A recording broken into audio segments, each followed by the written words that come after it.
चंद्रपूर आणि लोकसभा मतदारसंघाचे लोकप्रिय खासदार आदरणीय प्रतिभाताई भोसलेजी, आदरणीय सन्माननीय मंच, आदरणीय सन्माननीय सर्व पत्रकार बंधू, सोशल मीडिया, माझ्यासोबत गौरव भद्रावती मतदारसंघातून काँग्रेस पक्षात प्रवेश करणारे सर्व शूरवीर कार्यकर्ता, आज मला माझ्या जुन्या पक्षात घरवापसी झाल्यानंतर खूप आनंद होत आहे आणि साहित्य मागच्या 1 वर्षापासून हे पक्ष द्यावं असा आग्रह होता आणि माझं सुद्धा भारतीय जनता पार्टीमध्ये मन लागत नव्हतं, कारण ज्या विचारातून मी राजकारणात आलेला आहोत, सर्व धर्म समभाव, नफरत छोडो भारत जोडो, हे विचार मला तिथे बदलत होते आणि आज मला आनंद होत आहे की मी सर्व कार्यकर्त्यांसोबत काँग्रेस पक्षामध्ये प्रवेश झालेला आहे आणि आज आपण सर्वांना माहिती असतो की यथाशक्ती यथासंभव संपूर्ण जिल्ह्यामध्ये धर्मामध्ये पक्ष जे जबाबदारी देईल ते साधारण कार्यकर्ता म्हणून पक्ष वाढवण्यासाठी आणि पक्षाचे विचार वाढवण्यासाठी अशी ग्वाही देतो. धन्यवाद. पक्ष आहे आणि आम्ही भारत जोडोवाले आहोत, आम्ही तोडोवाले नाही. त्यामुळे निवडणुका एकदा लागू द्या आणि त्याच्यानंतर आम्हाला पक्षाची भूमिका जी आहे ती स्पष्ट करू. मात्र तुर्तास स्थानिक स्वराज्य संस्थेमध्ये युतीचे आघाडीचे सर्व अधिकार आम्ही जिल्हा स्तरावर आणि ब्लॉक स्तरावर दिलेले आहेत. बंडखोरी करणारे जे स्थानिक आपले जे युनिट आहे, जिल्हा Congress committee, block Congress committee या स्तरावर आम्ही अधिकाराचं विकेंद्रीकरण केलेलं आहे. त्या ठिकाणी पक्षाचे आम्ही निरीक्षकही पाठवलेले, त्या ठिकाणचा जो निर्णय असेल त्या निर्णयाला संपूर्ण महाराष्ट्रभरामध्ये आमचं समर्थन राहील. बंडखोरी करणारे जे उमेदवार आहेत त्यांना काय कुठल्याही प्रकारची प्रस्ताव किंवा तक्रारी प्राप्त झालेली नाही. सहकार क्षेत्र जो आहे क्षेत्राच्या निर्माणामध्ये काँग्रेसची महत्वपूर्ण भूमिका राहिली आहे आणि सहकार जो आहे हा लोकांच्या माध्यमातून लोकांसाठी देश चालवा, संविधानाच्या मूल्याचा आधार, एकमेका सहाय्यपूर्व अवघडून सुपंत हा आध्यात्मिक संदर्भ घेऊन भारतामध्ये संपूर्ण सहकार चळवळ वाढवण्याचा प्रयत्न केला. आपण जो प्रश्न विचारला त्यातला जो शब्द होता कॅप्चर, आणि आता भाजपला हे संपूर्ण सहकार क्षेत्र कॅप्चर कसं करता येईल, हायजॅक कसं करता येईल, यासाठी एक नवीन मंत्रिमंडळ, केंद्रीय मंत्रिमंडळात त्यांनी एक मंत्री नेमला आणि जे कॅप्चर स्पेशालिस्ट आहेत, हायजॅक स्पेशालिस्ट जे आहे ते केंद्रीय गृहमंत्रीच त्यांनी मंत्री केले. त्यामुळे आम्ही कॅप्चरिंगवर आमचा विश्वास नाही तर क्रिएशनवर आणि कॉर्पोरेशनवर आमचा विश्वास आहे. त्या सूत्रानेच आम्ही पुढे जाऊ. लोकसभा निवडणुकीमध्ये ज्या पद्धतीनं तुम्हाला चांगला म्हणजे यश जरी मिळाला नसला तरी महाराष्ट्र आणि काही राज्यामध्ये भाजपला तुम्ही टक्कर दिली, संविधान विरोधी तुम्ही फेक नॅरेटिव्ह पसरवला असं भाजपचं म्हणणं आहे. आता जे तुमचं आज तुम्ही जाहीर केलं आहे हे त्याचा पार्ट 2 आहे, घटना विरोधी आहे संघ आणि भाजप. हे तुम्ही पुन्हा पार्ट 1, पार्ट 2, पार्ट 3 असं काहीच नाही. ते जे असे पार्ट आहेत बुद्धिभेद करण्याचे, जो धंदा आहे तो कोणाचा आहे, सर्वस्कृत आहे आणि आपण टक्कर देण्याचा प्रयत्न केला असं नाही. तर महाराष्ट्रामध्ये भाजपचा आम्ही पराभव केला. हे लोकसभेच्या निवडणुकीत आपण सर्वांनी बघितलेलं आहे. आणि संघ जे आहे हा संविधान स्वीकारत नाही आणि संघाला पंच ऑफ थॉट नुसार या देशाचा कारभार चालवायचा आहे, हा मूलभूत स्वरूपाचा हा आरोप नाही तर हे सत्य आहे आणि ते लोकांपर्यंत घेऊन जाणं हे आमचं कर्तव्य आहे. आता त्यांनी जे आहे की आम्हाला संविधान मान्य आहे असं म्हणत असताना पहिले आपली नोंदणी करावी, आपला उद्देश काय, आपलं ध्येय काय ते सांगावे, आपले एकंदरीत मेंबर कोण आहेत ते सांगावे, संविधानावर विश्वास आहे का नाही ते सांगावे, इतके दिवस झेंडा का लावत नव्हता ते सांगावे. अद्यापर्यंत संघाचा सरसंघचालक आदिवासी, दलित, ओबीसी आणि महिला या प्रवर्गातून का झाले नाही हे सांगावे. म्हणजे त्यांचा अजेंडा काय हे आपसूक बाहेर आल्याशिवाय राहणार नाही. हा अतिवृष्टी जी आहे ती सप्टेंबर मध्येच झाली असं नाही, ती ऑगस्ट मध्ये झाली, ती जुलै मध्ये झाली, ती जून मध्ये झाली. एवढंच नाही तर एप्रिल मे मध्ये देखील फळबागांचं गारपिटीच्या माध्यमातून मोठं नुकसान झालं, पालेभाज्यांचं मोठ्या प्रमाणावर नुकसान झालं आणि या सर्व पार्श्वभूमीवर केंद्राला मदत आणण्याच्या अनुषंगानं महाराष्ट्र सरकारने काहीही केलेलं नाही. आणि आताही एवढा दिवस पावसाला होऊ नये, केंद्रात जाणं, मदत आणणं, या सर्व गोष्टी करण्याकरता राज्य सरकार हे सतर्क नसल्याचं दिसून येतं. एवढंच नाही तर विरोधी पक्षात असताना जे दावे देवेंद्र फडणवीस करत होते ते सत्तेत गेल्यानंतर अगदी त्यांनी घुमजाव केलाय. हा त्यांचा केलेला घुमजाव जो आहे हा अत्यंत संतापजनक स्वरूपाचा आहे. आता एक कशात अडकून ठेवलं तर पंचनामे करा. अरे हाताच्या कणाला अर्धा कशाला? एवढं मोठं नुकसान झालंय, तुमची काय असेल नसेल ती घोषणा करून टाका. बिहारला निवडणूक आहे तर बिहारला लाडक्या बहिणीला 10,000 देण्याचं ठरवलंय आणि आता महाराष्ट्रातल्या निवडणुका संपून गेल्या तर आता तुम्ही शेतकऱ्यांच्या तोंडाला पानं पुसताय. ही बाब अत्यंत संतापजनक आहे. हे पण एवढे दौरे झाले यांचे, मंत्र्यांचे दौरे झाले, पोलीस यंत्रणेने त्यांचे दौरे आयोजित केले आणि साध्या वेशातले शेतकरी त्यांची चर्चा करायला गेले. अरे एवढे नाटकं करतात तुम्ही. आणि शेतकऱ्याकडे जात असताना शेतकऱ्यांना दरडवून सांगणे, काय काय बोलले, सगळे सोमं करता येतात, पैसा तर करता येत नाही, उपमुख्यमंत्री अजित पवार बोलले. अहो तुम्ही कसं बोलू शकता असं? त्याचं पीक वाहून गेलं, त्याच्या मदतीला काय करणार आहे, कसं देणार आहे, त्याला काय दिलासा देणार आहे, त्याचे तुम्ही आसू कसे पुसणार आहे, त्याच्या पाठीशी कशी उभे राहणार, त्याऐवजी ते असं विचित्र बोलताय. त्यानंतर गिरीश महाजन सांगताना मी काय खिशात पैसे घेऊन फिरतो का? कोणी म्हणतं की बोलता बोलता आमची लिंक तुटते, बोलू जास्ती मधामधात बोलू नका. असं मंत्र्यांनी त्या ठिकाणी जाऊन बांधावर बोलणं हे तपासून पाहता चुकीचं आहे. बांधावर जायलाच पाहिजे होतं. मात्र पहिले मंत्रिमंडळाची बैठक घ्या, शेतकऱ्यांना दिलासा देण्याच्या अनुषंगानं पॅकेज जाहीर करा आणि ते पॅकेज जाहीर केल्यानंतर मंत्र्यांना बांधावर पाठवा. 1 किंवा 2 बांधावर पाठवा, खरोखर किती नुकसान झालं त्याचा आढावा घ्या आणि वापस येऊन कॅबिनेट मध्ये पॅकेज मंजूर करा. त्यांनी 1 नाही केलं, 2 नाही केलं तर गेले नुसते गेले चाललो बांधावर जायचं नाटक केलं, वापस आले आणि कुठली मदत करण्याकरता तयार नाही. त्यांनी संविधान स्वीकारावं. शेवटी आम्ही या आध्यात्मिक परंपरेचे पायी आहोत आणि भारताचं संविधान बाबासाहेब आंबेडकरांनी लिहिलं, ते लिहित असताना त्याच्या आधी स्वातंत्र्य संग्राम आहे आणि एक फार मोठी परंपरा गौतम बुद्धांपासूनची, महावीर, गुरु नानक, बसवेश्वर, चक्रधर स्वामी, वारकरी संप्रदाय, गाडगे महाराज, तुकडोजी महाराज, शिवशाहू फुले आंबेडकर, या सगळ्या परंपरेच्या अनुषंगाने संविधान निर्माण झालेलं आहे. आणि त्यातून आमचा आग्रह आहेच ना की बसायदानाची जी भूमिका आहे ती आमची भूमिका आहे. जे खळांची व्यंकटी सांडो तया सत्कर्मी रती वाढो, भूता परस्परे लढो मैत्र जीवा. आम्ही खलत्वाचा नाश करा, तलवार चालवा नाही. तुझ्या मनातलं खलत्व जे ते सांडू दे बाबा आणि तुला तया सत्कर्मी रती वाढो. आणि ती सत्कर्माची रती संविधानाच्या अनुषंगाने आहे. हा आमचा सत्याग्रह आहे. आणि त्यांचं एकंदरीत विवेकी वावरलं बघता ते अशा प्रकारचे बोलतील की नाही बोलतील यावर मला मुळात संशय आहे. ते तुमचं ऑन रेकॉर्ड जे आहे मला त्याची चर्चा करूया. तुमचं रेकॉर्ड मला दाखवा, त्यानंतर मी यावर टिप्पणी करणं उचित. राज्य सरकारने सूचना दादलीच्या अनुषंगानं तो आहे. कामठीमध्ये झालेली सगळा जो गोंधळ आहे तो आपल्यापुढे आमचे सुरेश भोयर या ठिकाणी आहेत, त्यांनी सर्व पर्दाफाश केलाय. आज मुकुल गुड्डेजी नाही, मुख्यमंत्र्यांनी पण तशी चोरी केली होती की पोटाची, तेही आहे. एकंदरीत फ्री अँड फेअर इलेक्शन हे होत नाहीये, हे कडू सत्य आहे. आणि निवडणूक आयोगाला देवेंद्र फडणवीस त्यांचे वकील म्हणून राहतात आहे, मात्र निवडणूक आयोगाला वेठीस करण्याचं काम नरेंद्र मोदी करत आहेत. थँक्यू.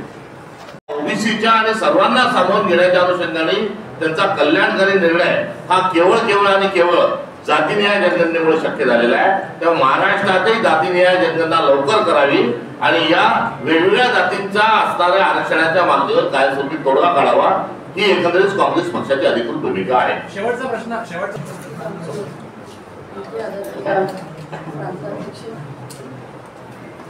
आदरणीय प्रांताध्यक्ष हर्षवर्धन दादा, या विभागाचे आमदार विकास, आमचे आरिस भैया, राजभाऊ दिलखे आणि उपस्थित सगळे महत्वाचे पदाधिकारी, कार्यकर्ते,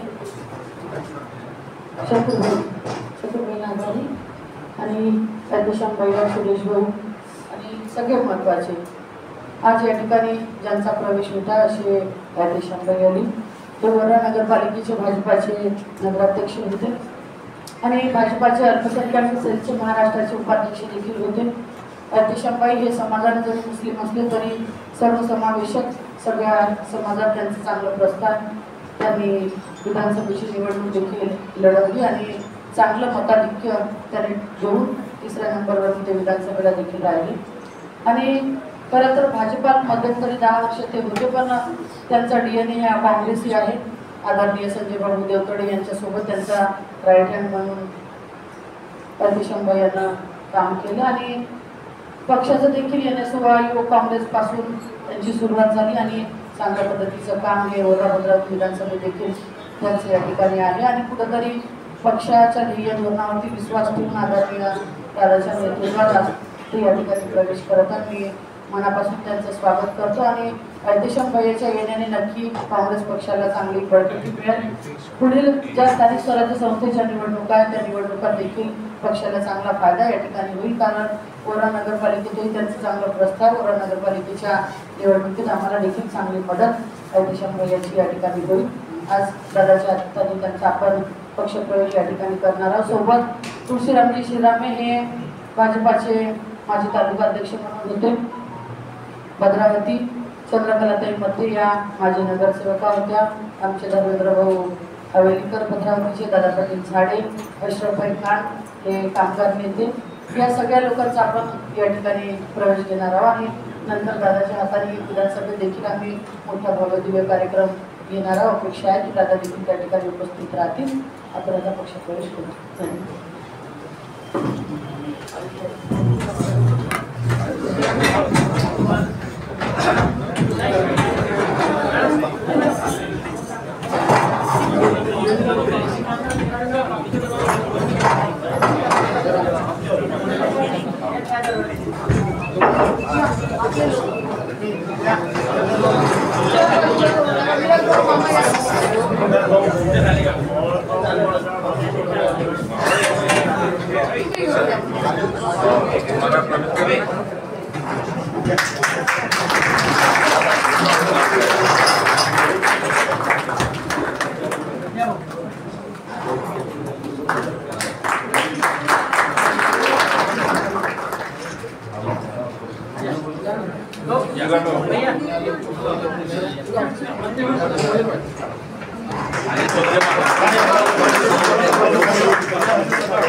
तुमचा मुळच विरोध जो आहे सावरकरांना आहे आणि संघाला विरोध जो आहे, सावरकरांच्या विरोधावर तुमची शिवसेनेच्या उद्धव बाळासाहेब ठाकरे पक्षासोबत कशी मग मांडणी होणार?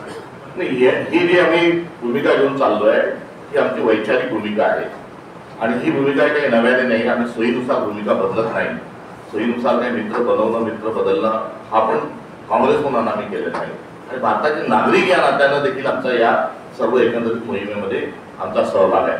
आम्ही जो विरोध केला हा वैचारिक स्वरूपाचा केला आहे, हा संविधानिक स्वरूपाचा केला आहे आणि तथ्यांवर, कुठल्याही राजकीय स्टंटच्या अनुषंगाने नव्हे तर तथ्यांवर आम्ही ही मांडणी करत पुढे पुढे ही आलेलो आहोत. आणि एकंदरीत या सर्व मिळता प्रतिसाद बघता आमची भूमिका जी आहे तिच्यामध्ये लॉजिक आहे, त्यामध्ये सत्य आहे, तथ्य आहे आणि त्या तथ्य घेऊन पुढे जात असताना येणाऱ्या काळात सर्वांनी ज्या भूमिकेशी सहमत व्हावं, ज्यांच्याशी आमच्या फार मोठी मतांची भिन्नता आहे अशा स्वयंसेवक संघालाही आम्ही अनुरोध करतो आहोत ही एकंदरीत यामध्ये असणारी आमची सहृदय भूमिका आहे. 100 रुपयाचा कॉईन झाला, नाण्यात तिरंगा झेंडा हातात होता नव्हता, हे सर्व प्रश्न जे आहेत त्याचं जरूर चिंतन झालं पाहिजे. पण गांधींचा तुम्ही फोटो फुटून हटवत असाल, गांधींचं नाव कुठं तुम्ही घेत नसाल, मात्र 100ची ध्वजसंचलन करताना गांधीजवळ तुम्हाला जर शरण यावं लागतं, हा जो मुद्दा आहे हा जास्ती महत्वाचा आहे. पण गांधी कॉईनवर नाही की आहे, यापेक्षा तुम्हाला गांधींजवळ वारंवार का यावं लागतं? नरेंद्र मोदी विदेशात गेला तर गांधींच्याच पुतळ्याच्या जवळ जाऊन त्यांना नतमस्तक का व्हावं लागतं?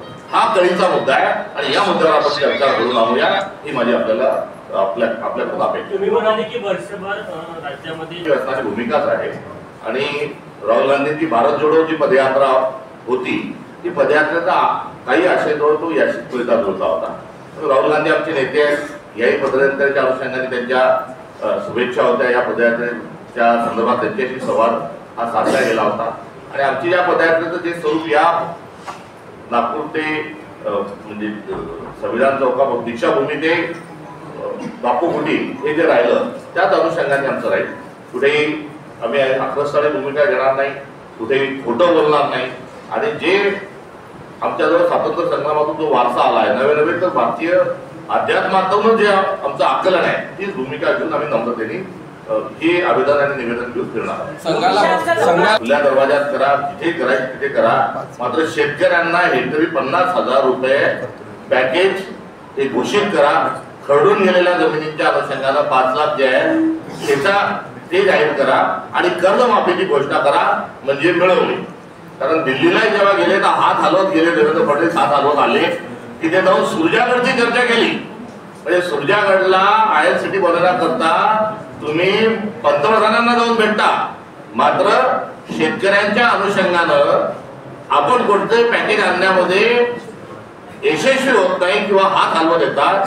लाडक्या बहिणींचे पैसे आपले थकलेले आहेत, लाडक्या बहिणींच्या नावावर भावांनी पैसे घेऊन गेलेले आहेत. एवढा जो वेंदळट जो कारभार चाललाय, या कारभाराकडे त्यांचं असणारं दुर्लक्ष अक्षम्य स्वरूपाचं आहे. त्यामुळे दिल्लीत जाता काय, येता काय आणि केंद्रीय मंत्र्यांना गृहमंत्र्यांना बोलवता काय, हे आम्ही सगळं बघत आलो. शेवटी महाराष्ट्राचे जे सुपर होम मिनिस्टर आहे, सुपर चीफ मिनिस्टर जे आहे तेच अमित शहा आहे. महाराष्ट्राचा कारभार देवेंद्र फडणवीस चालवत नाही. कोण मंत्रिमंडळात येणार, कोण घेणार, कोणता पक्ष फोडायचं, कोणाला कोणतं मंत्रिमंडळ द्यायचं, हे सर्व निर्णय अमित शहा घेत आहेत. त्यामुळे त्या अर्थानं एक खुर्चीवर बसलेले मुख्यमंत्री आणि एक दुसरे त्यांच्या हातात अधिकार असणारे दुसरे सुपर मुख्यमंत्री अर्थात गृहमंत्री अमित शहा यांनी मिळून पहिले शेतकऱ्यांचं काय ते बघावं. सरकार साहेब संघाला बसवायचं मला माहित नाही, पण माझा बसवा हा शब्द नाही किंवा तो आमची ती परंपरा आहे नाही. हा भस्म वगैरे जे आहे हे सगळं जे आहे खोटं नाटं बोलणं आणि बुद्धिभेद करणे संघाचं काम आहे. आम्ही विसर्जित करा ही आमची असणारी भूमिका आहे आणि विसर्जनाची कारण मीमांसा देखील आहे. आणि ती विसर्जित करत असताना आपण संविधान स्वीकारा, हा त्याच्या मागचा आमचा अनुरोध आहे. हा अनुरोध जो आहे त्याची कृपया आपण नोंद. काँग्रेसच्या जे आमचे काँग्रेस पक्षाचं एक संघटन आहे त्यांना बापू कुटी या ठिकाणी आम्ही संविधान दिलं आणि ते संविधान सप्रेम स्वरूपामध्ये आमच्या विनंतीसह हे संघ मुख्यालयामध्ये देऊन देण्याच्या अनुषंगाने आम्ही प्रयत्न केला. पोलिसला वास्तविक पाहता पुढे करून अरेस्ट करण्याची काही गरज नव्हती. पोलिसांचा ससेमिरा 2 दिवसाच्या आधीपासूनच युवक काँग्रेसवर लावण्याची काही गरज नव्हती. कारण ते तिथे काही त्यांना काळा कपड्यात निषेधाचा देत नव्हते किंवा काही दुसरं गलिच्छ साहित्य हे त्यांच्यापर्यंत पोहोचवत नव्हते किंवा देश बुडवं धर्म बुडवं असं कोणतंही मंत्रतंत्रांनी युक्त असं काही पुस्तके त्यांना देत नव्हते. ते अत्यंत पवित्र संविधान देत असताना जर पोलीस अडवतात तर ही अत्यंत आक्षेपार्ह गोष्ट आहे. आणि त्या ठिकाणी संघाच्या सरसंघचालकांचं त्या दिवशी व्यस्तता असेल, त्यांनी यायला पाहिजे होतं. व्यस्तता असेल तर कोणाला पाठवायला पाहिजे होतं, त्यांनी संविधान स्वीकारायला पाहिजे होतं. पण अलीकडेपर्यंत ते भारताचा तिरंगा स्वीकारत नव्हते. तिरंगा कुठेतरी अपशकुनी अशी मांडणी करणारे लोक होते. त्यांनी तिरंगाही स्वतःच्या संघावर फडकून घेतला नाही. त्यांनी संविधान न स्वीकारता आमच्या युवक काँग्रेसला वापस पाठवणं म्हणजे त्यांची भूमिका ही संविधान विरोधी आहे आणि प्रतिगामी आहे हे त्यांनी पुन्हा एक वार या निमित्ताने या ठिकाणी सिद्ध केलेलं आहे. आणि आम्ही सत्य बोलत आहोत. खोटं बोलणाऱ्याला आक्रमकता आणावं लागते, उसना अवसान आणावं लागतं. त्यामुळे आम्ही सत्याग्रहाच्या माध्यमातून जात आहोत आणि सत्याग्रहातली जी आक्रमकता असते ही सत्याच्या अनुषंगानं काम करणाऱ्या माणसाच्या सोबत आपला भारत सातत्यानं राहिला हा इतिहास आहे. त्यातले आता हे पायी होण्याचा कुठेतरी आमचा एक प्रामाणिक प्रयत्न आहे. मात्र आम्ही पुन्हा संविधान दिनाच्या अनुषंगानं पुन्हा आम्ही जाऊ, पुन्हा बाबासाहेब आंबेडकरांच्या जयंतीच्या दिवसानिमित्त जाऊ, महात्मा गांधींची पुण्यतिथी 30 जानेवारीला आम्ही पुढे जाऊ आणि वर्षभर सातत्याने आम्ही संविधान स्वीकारा या विनंतीच्या अनुषंगानं संघाच्या मुख्य कार्यालयामध्ये आम्ही जाणार आहोत. राज ठाकरे आणि